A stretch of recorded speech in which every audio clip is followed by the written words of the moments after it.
I've never been much of a writer. Words were always more of a tool than an art form for me. But there are stories, real stories, that gnaw at you, begging to be told, no matter how unskilled the storyteller. This is one such tale, and it's all true, every word of it. Boulder, with its pristine streets and manicured lawns, was the epitome of an affluent American suburb. It was the kind of place where nothing bad ever seemed to happen, where families moved for a slice of the American dream. Safety, community, a promise of a better life. But beneath this idyllic facade, as I came to learn, lurked secrets so deep and dark, they could chill your very soul. The story I'm about to unfold began on a crisp autumn evening, the kind where the leaves rustle underfoot and the air carries a promise of winter. It was on this evening that Emily Johnson, a bright-eyed 16-year-old with a contagious laugh, vanished without a trace. Her disappearance sent shockwaves through Boulder, shattering the illusion of our perfect little community. As the days turned into weeks, and weeks into months, the mystery of Emily's disappearance deepened. Theories abounded, suspects were questioned, and the local media turned the case into a frenzy. But no one was prepared for the twists and turns that this investigation would take, for the secrets it would unearth, in what seemed to be the most ordinary of families. I followed the case closely, drawn inexplicably to the haunting mystery of Emily and the shadow it cast over Boulder. Little did I know that my obsession would lead me down a path of moral ambiguities and questions that had no easy answers.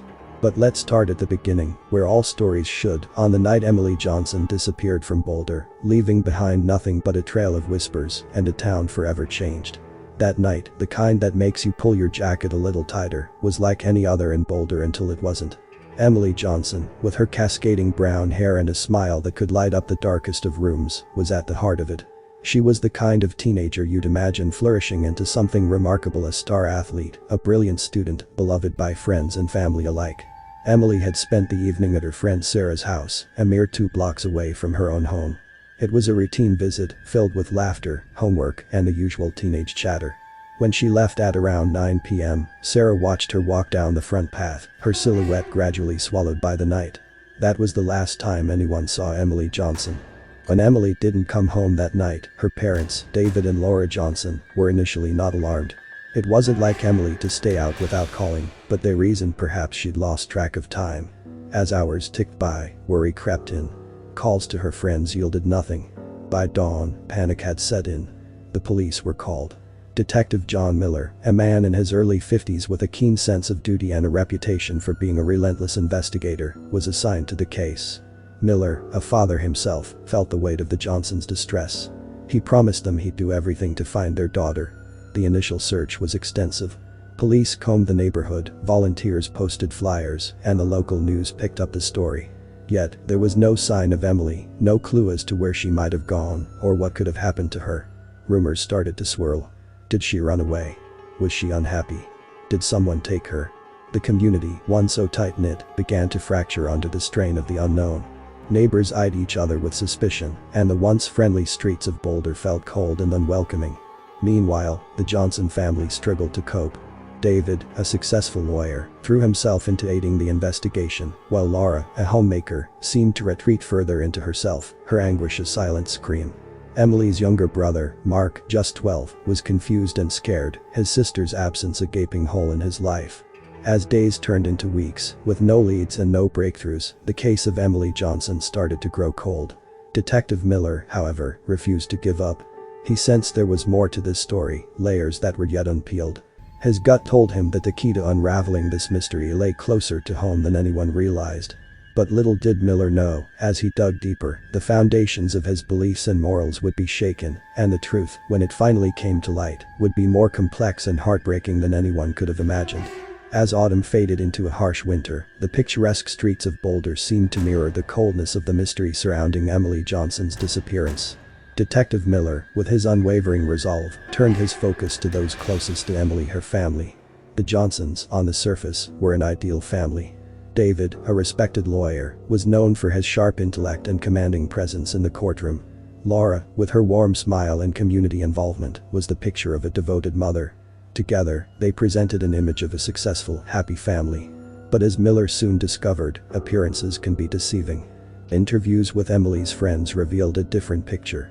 Emily, though outwardly cheerful, had confided in a few close friends about tensions at home. Arguments between her parents had become frequent and heated. Emily had felt caught in the middle, trying to be the peacekeeper. Miller also learned about an incident a few months before Emily's disappearance. A loud, late-night argument had resulted in a police visit to the Johnson residence. No charges were filed, but the incident was a red flag for Miller. He wondered if family turmoil might have played a role in Emily's disappearance.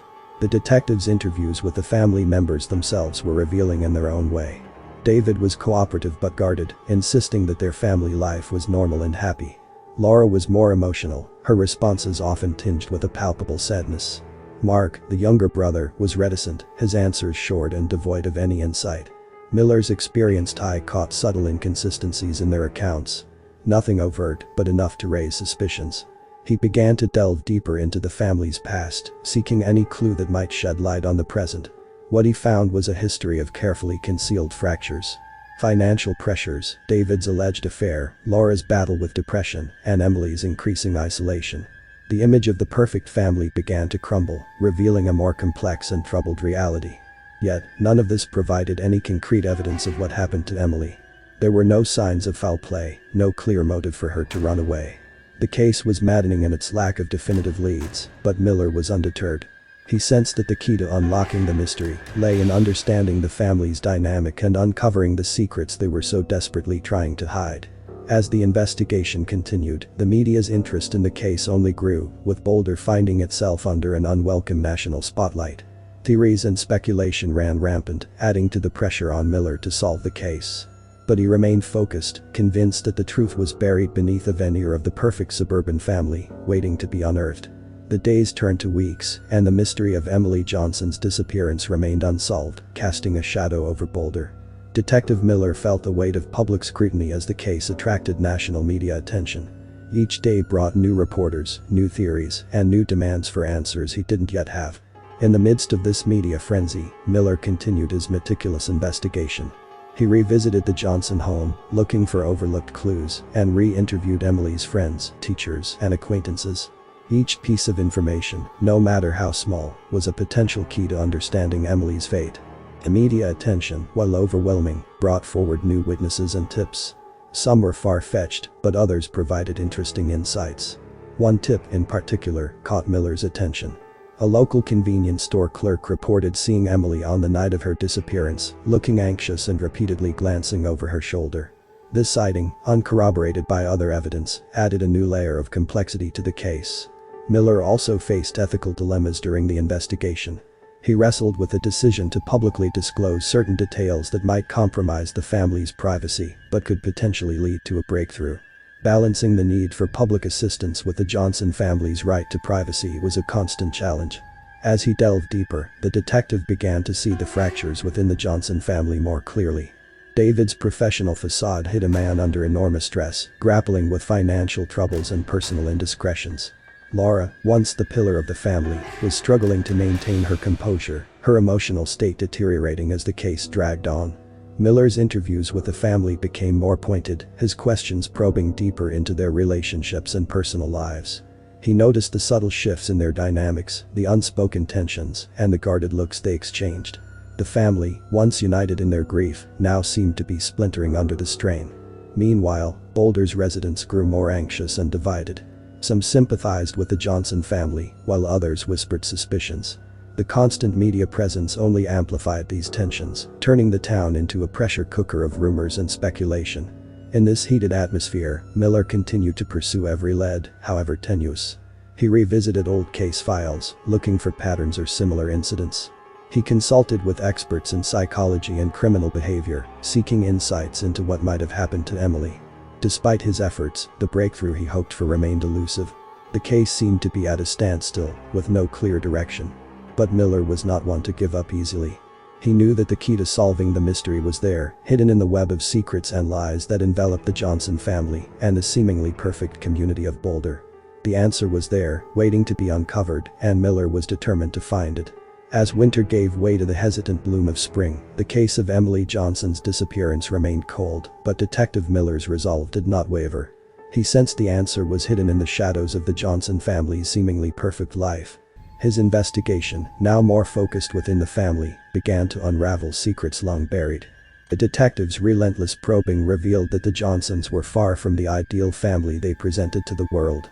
Financial struggles, exacerbated by David's extravagant lifestyle and questionable investments, had put a strain on the family. Laura's depression, often dismissed or ignored, ran deeper than anyone outside the family knew. Amidst this, Emily, the shining star of the family, had her own struggles. Friends recounted how she felt burdened by her parents' expectations and the facade of perfection they maintained. Emily's diary, found hidden in her room, was a window into her soul, filled with reflections of feeling trapped and misunderstood. Miller's investigation took a significant turn when he uncovered evidence of an argument between Emily and her father the night she disappeared. A neighbor recalled hearing raised voices and a glimpse of Emily running out of the house. This revelation cast a new light on the case, suggesting that family turmoil might have played a direct role in her disappearance. As the detective pieced together the timeline of the night Emily vanished, he realized that the family's initial account was incomplete. Further inquiries revealed that David had left the house shortly after Emily that night, only returning hours later. His explanation for those missing hours was vague and unconvincing.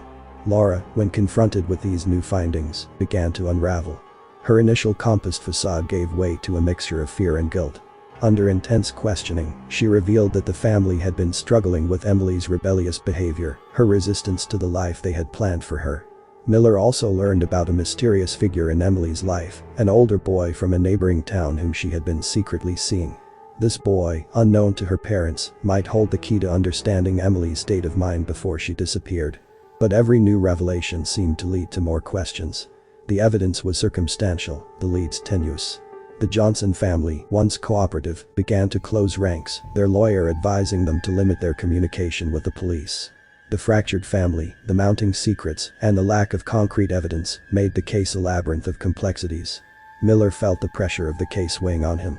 The community's patience was wearing thin, and the media's appetite for sensational stories only added to the tension. As spring turned to summer, the case remained unsolved, but Miller's determination did not wane. He knew that the answer to Emily's disappearance was hidden within the tangled web of the Johnson family's secrets. He just needed to find the thread that would unravel it all. The long, hot summer in Boulder brought with it an air of restless tension. The case of Emily Johnson's disappearance, now several months old, had grown cold in the eyes of the public, but not for Detective Miller. He was more determined than ever, believing the solution lay hidden within the web of the Johnson family's secrets. The investigation reached a critical juncture when an anonymous tip led Miller to a secluded area on the outskirts of Boulder.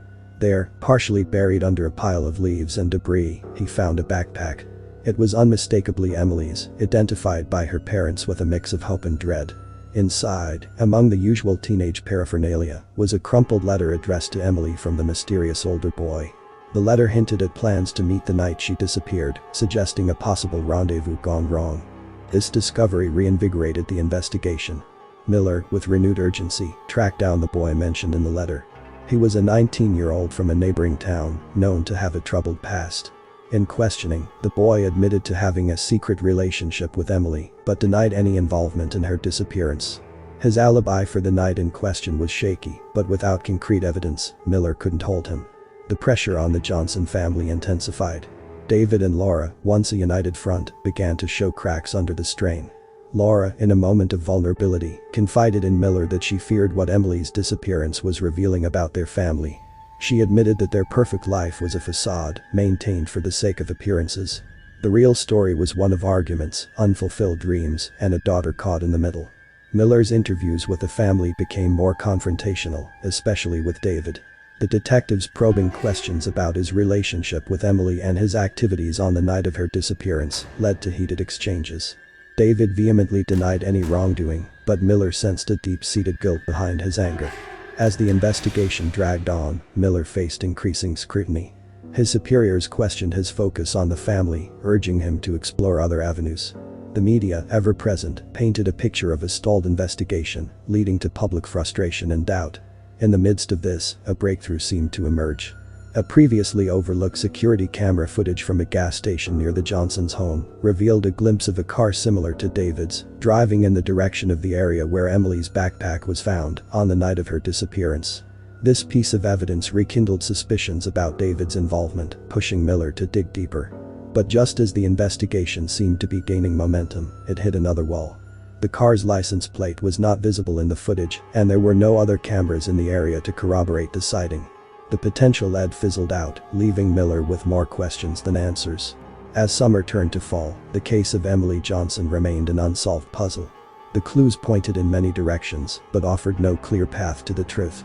Detective Miller, though frustrated, was not ready to give up.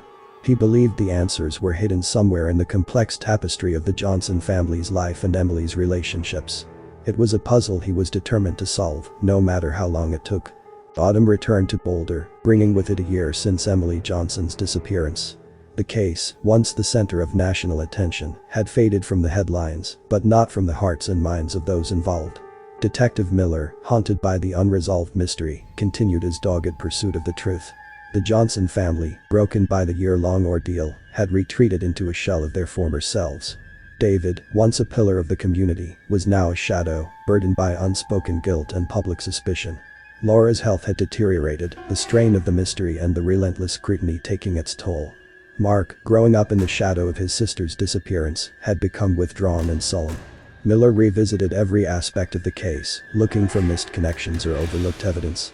He re-examined the interviews, re-walked the paths Emily might have taken, and re-engaged with witnesses. But each avenue seemed to lead to a dead end, the pieces of the puzzle refusing to fit together. The discovery of Emily's backpack, while initially promising, had not led to any significant breakthroughs.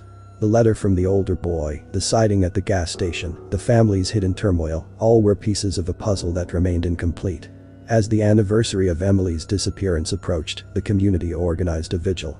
People gathered, candles in hand, to remember the bright, vivacious girl who had vanished so mysteriously.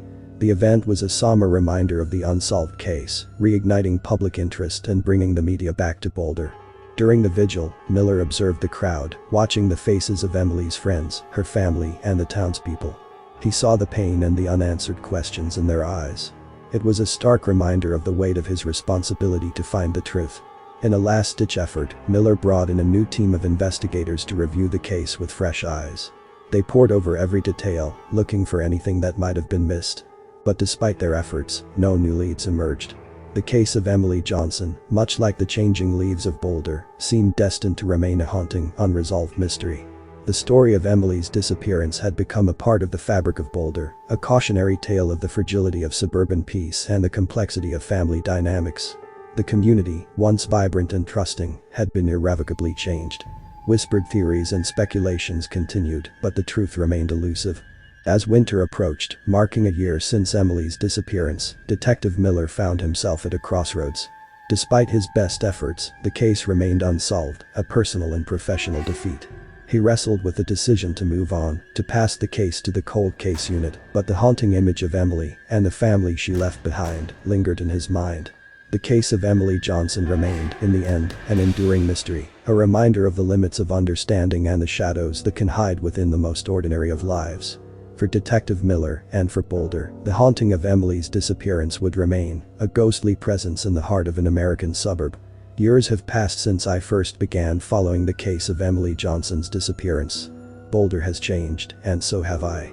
The once vibrant community, marked by the unresolved mystery of Emily, now carries a quieter, more reflective tone. Houses have been sold, families have moved away, but the memory of Emily lingers like a shadow that refuses to fade. I often think back to Detective Miller, the man who carried the burden of the case with unwavering dedication. He retired not long after the case was officially classified as cold. I heard he moved to a small town far away, perhaps in search of peace, or perhaps to escape the ghost of a case that he could never solve. The Johnson family, forever altered by the tragedy, eventually left Boulder. The weight of suspicion and sorrow was too much to bear. Their house, once a symbol of suburban success, now stands empty, a silent testament to the family's unspoken pain. As for me, I've come to realize that some mysteries are never meant to be solved. They remain part of the tapestry of life, complex and unresolved.